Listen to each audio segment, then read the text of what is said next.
Peter Bembe.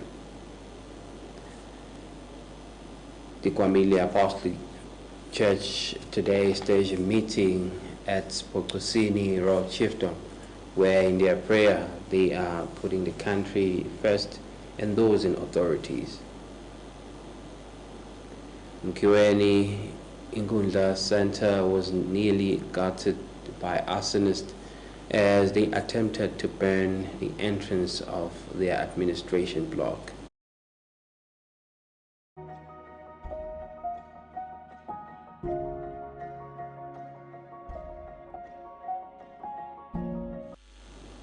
Yemaswati are encouraged to heed to the protocols of halting the spread of COVID-19, wash your hands with soap and water, sanitize, wear your mask, and continue to visit those who are having their workstations ready to vaccinate the public. Take your jab. And now the news.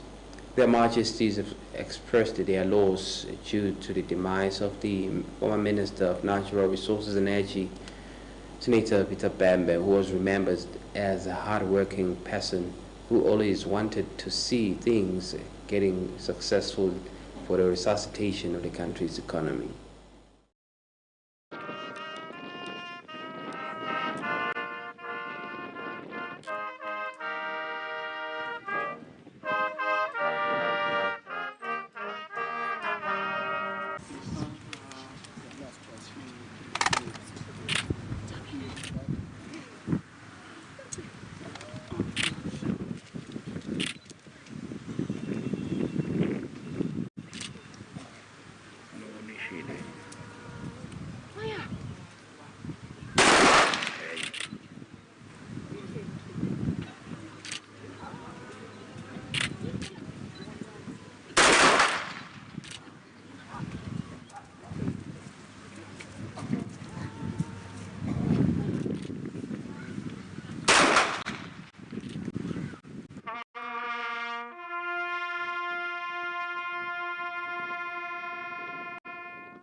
Minister Senator Peter Bembe, who was the Minister for Natural Resources and Energy, was remembered as a man who was a hard worker in a memorial service which preceded his being laid to rest, held at Elangeni. Their Majesties were represented by Chief Prince Fipa, who was accompanied by Bishop Mavovo Mkondvo to deliver the message from their Majesties, encouraging them to continue to be united even though Bembe has departed. Ukhosi kujabukile kakhulu ngale ndoda. Kepha inelithemba kuthi njengoba nenda nitawuphindze niguqe nithandaze umdali ayikhombe indoda lenjengaye Bembe letawuqhuba lo msebenzi.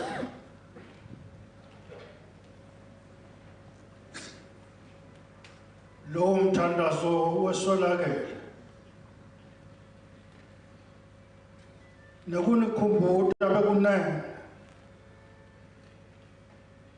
kuthi solo iyathandaza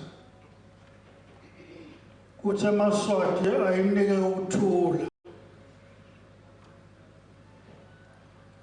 ayinike bunye utobalula lo mthwalo lewethwele walelive. Children appreciated the gift of life that God afforded him, where he taught them a lot. If tears could build a stairway and memories a lane, I would walk right up to heaven and bring you back again. No farewell words were spoken, no time to say goodbye. You were gone before we knew it. His wife, whose speech was presented by Nomcebo Dlamini. So sudden, I met my husband nearly 45 years ago. Having shared life with him has been the most wonderful experience. I have been loved, honored, cherished, and respected by my husband from day one.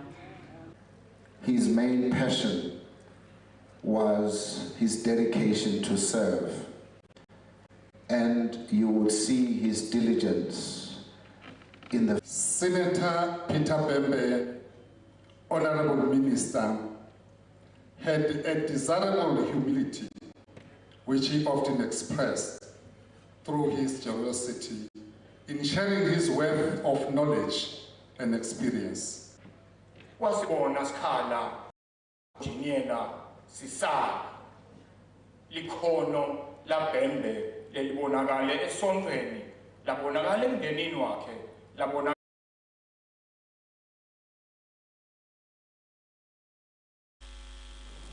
The Kwamile Apostolic Faith Mission today held a church service at Spokosini Road Chiefdom.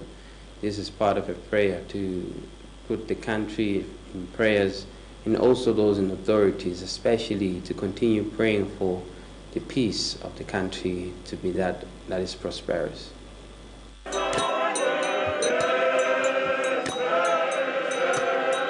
The Kwamile Apostolic Faith Mission Church today hosted a national prayer at Spokosini Royal Crown, where Chief Japane, the chief of Spokosini, stated that it is very important to pray for their majesties and also all those in authority in the country, as the country is facing challenges. Lelive liyabukutela kulamalanga libi nemimoya lemibi so konke sendelwa nguNkulunkulu. Ngikho ngithithe nje hawu akubuye kuthandazwe sicale kahle umnyaka sithandaze kuze uNkulunkulu atawuhamba nathi abambisele ngwenyama lesinayo konke kulemisimvolo ekhona ukuthi ngwenyama iphumelele libe nekuthula. Lelive lelaliwe ngokuthi live lakangwane lithulile linekuthula ngaso sonke isikhathi linenhlonipho. So lemimoya lekhona ngikubonakala ngekubuka kwami ithi imithandazo sithandazele nenkosi sithandazele nendlovukazi konke lapho kunedinkinga khona nje namhla sitothandazela lokho ngaNkulunkulu sitaphumelela. Archbishop Samson Tlhatshago stated that as a church they are hosting prayers around the country in all the chiefdoms, and he stated that it is very important and paramount to pray for their majesties as they lead the country. Lokhu lesingakho lapha tinzathile tengonyama silibandla leGwamile Apostolic Faith Church bakubeka emgomeni waleli bandla kuthi njalo ngeminyaka sibe nemphakathi lemithathu lesitayihambele emaplanini ethu kuthi kulo mphakathi likhona libandla noma kude kodwa siyawukhulekela umphakathi sikuthathela encwadini yaThimothi wekuqala isahluko sekuqala Timothy wekuqala sahluko sesibili kusho kahle sesibili kusuka verse 3 sigcine ku4 khulekelani emakhosi elive nikhulekele labasesikhundleni diphathimandla nabo bonke labasemagunyeni ethu kuna nto bese niphila impilo yekuthula alisho ukuthi asihlubethe lithi asibakhulekele kuze live libe nekuthula kuyabanga ukuthi siya. The church service was also graced by the presence of other Christians from other denominations. I'm Kimberly Mavuso for Yemaswati News Weekly Ndashong at Spokosini. Ulabasango School represented the country well at the JA competitions, where they came position 2, won a trophy and a sum of cash.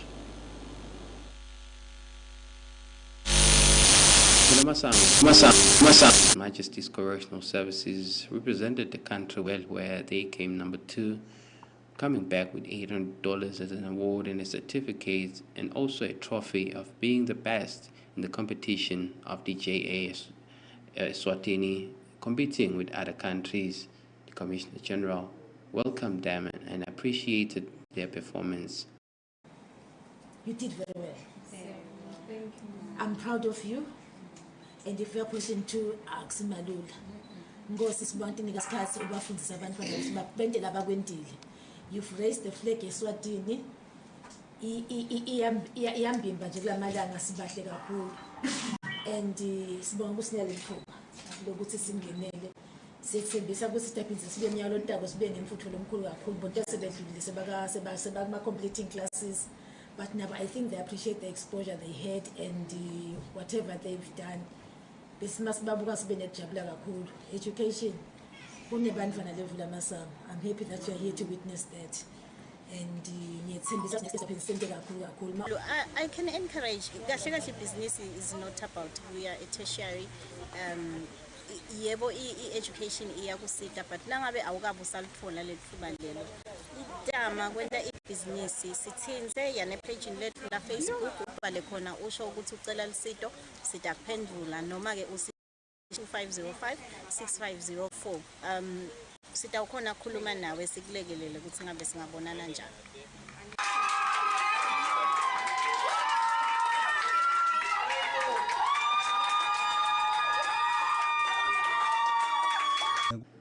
Channel Yemaswati News. I'm Linda showing a report compiled by Machaha Unene from the Correctional Protection Department. Bishop Dr. Neshongwe hosted a service where he welcomed a South African gospel artist who blessed members of his congregation at a church service held at the Divine Auditorium in Manzini.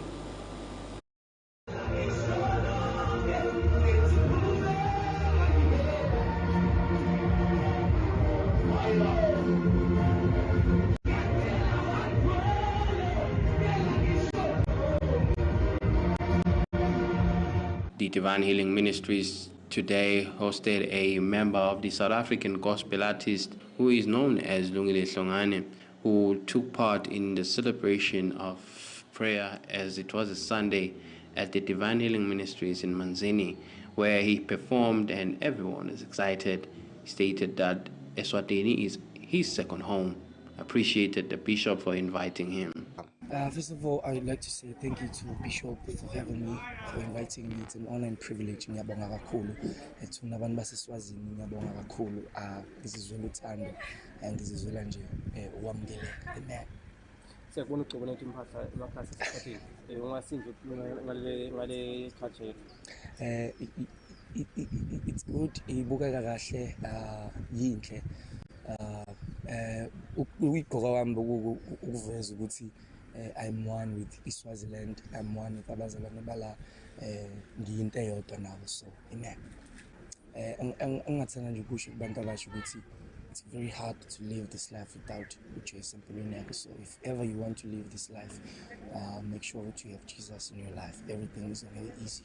Ngiyabonga kuNkulunkulu kakhulu kumthuma alethivangeli le-divine belingekho lapha enkangala kepha selikhona ngenxa yasomandla uvela kwakho umbhishophi ngalimukele isonto. Ngiyamukela kakhulu emoyeni ngesonto lakhe nelebandla nani nonke bazalwane. Ungisithe kulokuningi ngokuthandaza bangeluleka sinamake sevuthiwe njengembondo ngaye lo shophi. Seshuthi angalahleki bazalwane landela i-divine. Nami naleyo ngihamba nabo nje balandela mina nje balandela i-divine balandela uNkulunkulu. For Channel Yemaswati News, I'm Linda Shaw with Gary Carlos Manzini. A minikumbi was involved in an accident here in Goyoyo where the other vehicle is said to have been towed before police could appear to the scene to investigate the cause of the accident. This accident occurred in Goyoyo where it stated that a BMW and a Toyota Quantum collided while they were both trying to overtake. In this incident, the police were cautioned that the BMW was taken before they could arrive, where they found the taxi landing inside a ditch. Another accident that occurred is that of two cars were involved in a head-on collision around the Mbabane Plaza near Fire, where the police continued to warn motorists to drive cautiously. Funa ingoti lena sifike sinema sifika nje sakhanza sisekunanaba bakafaya bafike kuqala njengoba besinayo kule ngoti lengalo mase balapha ke sikhathi ethi cha kude ama injuries la khona labekiwe le quantum beyina driver nje kuphela kuthiwa ke abeshona letulo ngazothi abelanza labanye bazalwane ebandleni leliside khona la kuyevakala ushayisene ne-BMW manje-ke isikhathi ukuthi i-BMW ayisekho la kuseni seyithethe beyithoyishe kule breakdown salandzelela lapho-ke manje ukuthi ngabe bayithoyishe bayibekaphi sihambe sobuka ukuthi nemshayelo kanjani kepha-ke bese kufayifile nje ukuthi cha basinzile lababili abashayela njengoba siyade uthini ngabe kwendeke ingoti imoto kufuna tize time kuze kufike amaphoyisa engabe ungayala uthini kubashayeli kulokuthi sekukhona imoto lenikhanzi ngekho la kule ngoti asingayala nje kubashayeli ukuthi khosama abagcine phela lokhu labafundzile e-driving school bayilandzele yonke imithetho labanikwe yona umqoqo seyikhanzi imoto lapha kuseni sibasita ngalesibanga sisita ngabo nokuthi-ke sitokhona nje ngoba kuyabona sekunema-damages kule timoto sitobasita nokuthi abahambe phela lapha abangadala khona usito lokulungiswa bakhona ukubalungisela emagaraji sesibanika le clearance kumqondo sisibone sinemaphoyisa nekubasita nekubaluleka nje after i-accident sakho samncisile kodwa bekufanele ukuthi nishayele kanje kumbe beningaphepha kule simo sidibana naso. Indashong Channel Yemaswati News Kimbali Mavuso Babane.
Welcome back. You're still watching Channel Yemaswati News, and the news continue. Mkiweni Nkundla Center was nearly gutted by arsonists. The members of the community asked for protection of their structures as they are meant to bring assistance to the residents of the area. We have a report. The Ngundla Center was nearly gutted by arsonists who attempted to throw petrol bombs at the door, even though it could not penetrate through the whole Ngundla Center, as they thought they had a breakthrough. Silila wona Yemaswati nje ngoba tinkundla noma ke ma structure a government akusiwo alo government kuba ngama structure lete kulabantu kuba kwalabantu kungako nje noma wakhe isikole noma wakhe inkundla kahle hle egcineni kwakho khona usuku wakhela abantu wakho umgwaqo wakho ngurhulumente but usuwakhela abantu so nasekwenda so nje kusho losito lekathi government uletha kulabantu kuyashabala nathi ke seyinkundla siyakhala sibasemkiweni itolo bebhonjwa state semaphoyisa la khona lesive besitala kakhulu khona namhla nayi le nkundla angikhulume ngale tikolwa sisho nje ukuthi awu lo monakalo lo njalo siyawukhuta bekunene nane kusinake phela khona lokufuna ukuthi kwendeke eveni sinje sibase parliament kuningi lesikubongile ukuthi khona i-commitment la yindile ikabe imali into ukuthi setha ukukhulumisana netimela singaboni khona ngaleso linye ngoba ngicabanga ukuthi khona kungaboni ngaleso linye bese sicala sesicala siveni lokuthi siyehluleka ukukhulumisana kulo kufanele sikhulumisane bona khona ukuthi ngula singevani khona nakhona sithi si-compromise sibuye ku common ground ngoba vele ngeke ukhathi sonke nalomunye anciphisa akhe amandla nalomunye anciphisa but sibuye selele lokuphila awu kungaba kulila nje kulilela sona siveze emkhiweni ngoba inkundla yabo bekunene isebenta ticelo tabo tentuthuko siyethuka kakhulu nje sonke siyinkundla kukhanja nomonakalo lo besibonga kuso siveze emkhiweni ukuthi ngiyakhumbula nje bekhutana ukuthi cha bekunene thina sisha semkhiweni asifuni ukubulala takhota semkhiweni sezinanyalo nje sisola ukuthi akusibo balamkhiweni lebendelo monakalo siyethukile kakhulu nje siyinkundla sishacele kepha ke sibonga ukuthi kube ngoti makhata kungaba kucela nje kuMaswati ukuthi cha bekunene lioffice labo leli process aticelo tabo tentuthuko nyana siphumile nje shumela yona intuthuko ukuthi Maswati akagrouphana abuye athathe lusito RDF ngoba RDF udirector ocetha kuphuye. Administrators of the Ngundla urged the public to protect their structures. For Channel Yemaswati News, I'm Nidashang with Justice Lamini Kiweni.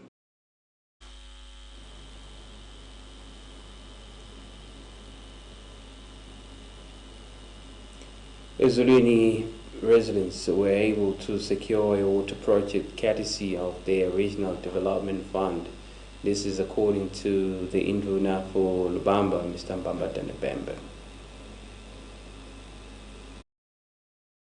Lubamba Ngundla has been able to secure a water project courtesy of the Rural Water Project Scheme under the Rural Development Fund, according to Mbambatanebembe, the Induna for Lubamba.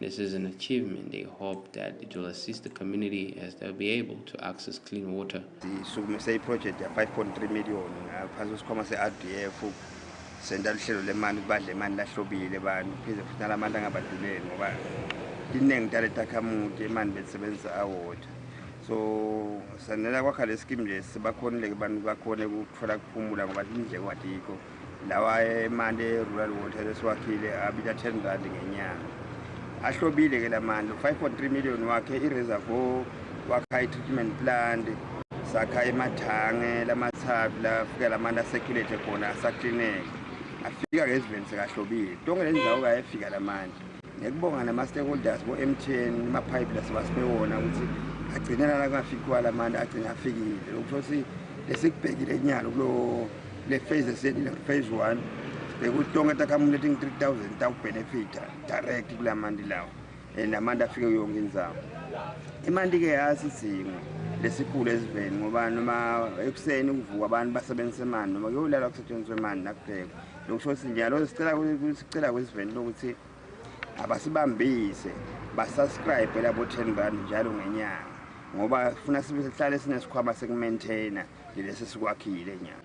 And also in the issue of roads and rehabilitating swing bridges, it is still underway. So lo hlelo lala ma program bonke betele nale migaqo singasho siqhubeka kahle at the moment sicela lesive nakhona lapho sibophuma siyolekelela ngoba lo 10% lesuke siufuna ngilamandla alesive kuleyo ndzawo nasifiki. Reporting Linda Shongwe, ESWATINI.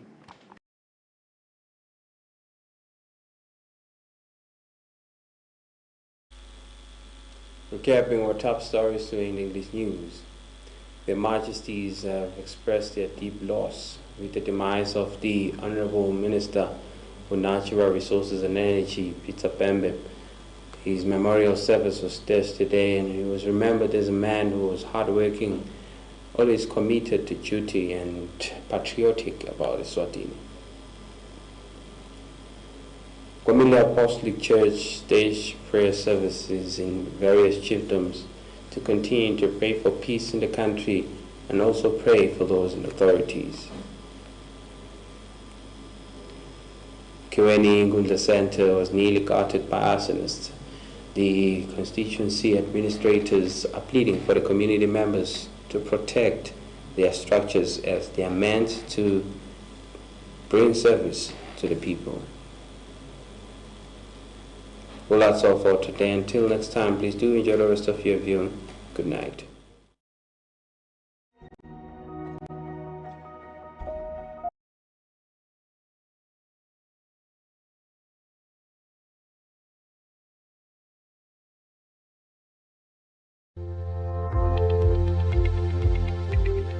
This weather forecast is proudly brought to you by FSRA.